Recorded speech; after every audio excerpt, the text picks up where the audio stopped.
only knowing yourself as human is the cause of suffering.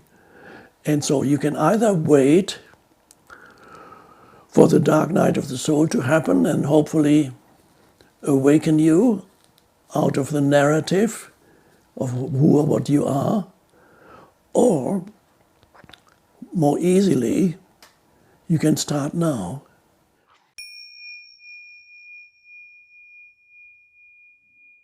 At some point, mental constructs get challenged by events, for example, by loss. Something challenges you and then you begin to suffer. But in some cases, the mental constructs are so strong, and that's the ego, a person remains in the grip of their construct for the rest of their lives. There's no guarantee that you will go beyond it, although any suffering that you encounter is a potential for transcending. If you don't encounter enough suffering, then you probably won't transcend it all. But the important thing is your entire sense of identity is a mental creation, a narrative. And in some way, when the narrative gets challenged, it can lead to extreme suffering. But what's being challenged is ultimately not real. It's not real who you. It is not who essentially you are, because you're not a mental narrative. You're not a mental concept. You are ultimately not a human, because the human dimension of you is ephemeral and fleeting and short-lived and limited. You are human only on the surface level of reality, but you're essentially the being behind the human. And that's why you're a human being. But most people don't know the being, they only know themselves as human. And that when you only know yourself as human, suffering is always just around the corner. It's inevitable. You can't get out of it. And so that limitation, only knowing yourself as human, is the cause of suffering. And so you can either wait for the dark night of the soul to happen and hopefully awaken you out of the narrative of who or what you are, or more easily, you can start now by directing your attention away from stories that your mind is telling you. In other words, realizing that you are not your thoughts.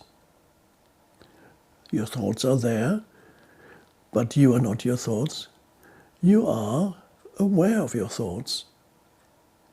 And so that means you are the awareness behind your thoughts, the presence, the being behind the human, the being behind the human. Now the question is, can you sense the being of you here and now? And in order to sense that, for a moment, the mind needs to become still. Let go of thinking, but don't go to sleep. It's not going to sleep at all. You remain alert. But thinking is not helpful for this realization who or what you essentially are. Thinking doesn't get you there.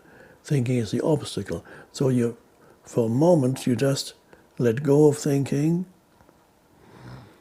and what is left of you is something very hard to describe, a sense of beingness, of I am, that's all. I am means I be, it's a being, a sense of beingness, a presence, a stillness. And then first you touch it, and then gradually you go deeper, because you realize how wonderful it is that there is a whole dimension of you that has virtually nothing to do with who or what you are as a person. Does nothing to do with what age you are. It's nothing to do with what gender you are. It's nothing to do with what race you are.